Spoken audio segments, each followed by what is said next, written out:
Hello and welcome to another new episode. और आज का जो लेक्चर है वो specially for six standard student है, six standard SSC student, English subject. और पहला पोएम मैं आपको सिखाने जा रहा हूँ 1.1, डोंट गिव अप। इसका मतलब कि कहीं पे भी रुको मत, और किसी भी चीज़ को आपको ऐसा लग रहा होगा कि ये चीज़ बहुत हार्ड है, चलो इसको छोड़ देते। नो, आपको ये नहीं करना है, और इसी चीज़ को बोलते हैं डोंट गिव अप। हार नहीं मानना है। If you have tried and have not won, never stop for crying. अगर आपने कोई चीज़ कोशिश की है और आप उसमें सफल नहीं हो पाए हैं, तो प्लीज़ रोते मत बैठो। All that's great and good is done just by patient trying. आज तक जो भी कुछ ग्रेट चीज़ें, जो भी कुछ अच्छी चीज़ें हुई है, जिन किसी को भी सफलता मिली है, वो सब ने पेशेंटली ट्राई किया है, मतलब अपने अंदर सब्र रखा है, और सब्र रखकर ट्राई किया है, तब जाके कुछ अच्छा हो पाया है। दो young birds in flying fall, still their wings grow stronger.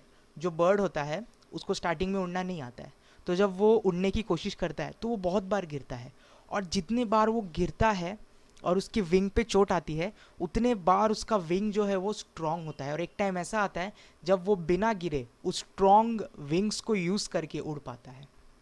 And the next time they can keep up a little longer. पहली बार जब बर्ड उड़ने की कोशिश करता है तो थोड़ा सा दूर जाके गिर जाता है। नेक्स्ट टाइम वापस कोशिश करता है तो थोड़ा और दूर जाके गिरता है। ऐसे कोशिश करते करते वो पूरी तरीके से उड़ना सीख जाता है। Though the sturdy oak has known many a blast that bowed her. Oak एक ट्री का नाम है। अब इस ट्री की खास बात यह है कि ये बहुत फ्लेक्सिबल है। आसानी से अगर बहुत ज़ोरदार तूफान आए तो भी ये टूटता नहीं है, तूफान के सामने ये झुक जाता है, और तूफान चले जाने के बाद ये वापस खड़ा हो जाता है। She has risen again and grown loftier and prouder. तो हमें हमारे बिहेवियर में भी ऐसा लाना होगा। जब भी कोई मुश्किल आती है तो उसके सामने हमें टूट नहीं जाना है।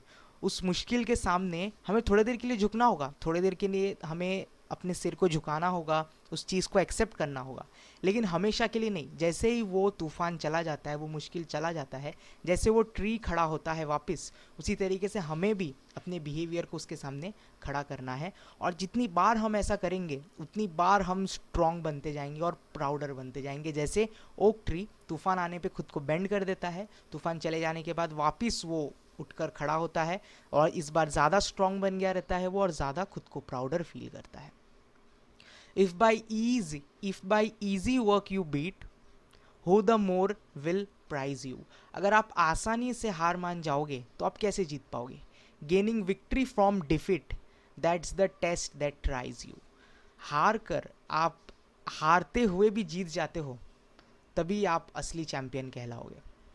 मतलब इस पोयम में आपको इतना बताने की कोशिश की गई है कि किसी भी चीज़ को आप बार बार कर रहे हो फिर भी आप फेल हो रहे हो, तो इस चीज़ को करना बंद मत करो। आप हर बार उससे कुछ नया सीख सकते हो कि मैंने लास्ट टाइम ये किया था इसीलिए मैं फ़ेल हो गया था, इस टाइम मैं वो नहीं करूँगा तो मैं शायद पास हो जाऊँ। फिर भी अगर आप फेल होते हो, नेक्स्ट टाइम आपको एक और चीज़ मालूम पड़ेगी कि ये नहीं करूँगा तो मैं पास हो जाऊँगा। एंड फाइनली वो स्टेप आ जाएगा जब आप उस चीज़ को कंप्लीट कर लोगे और उस चीज़ में मास्टर्ड हो जाओगे। Written by Phoebe Cary. So this was the first poem, 6th standard SSC board English 1.1 don't give up, जो मैंने एक्सप्लेन किया है।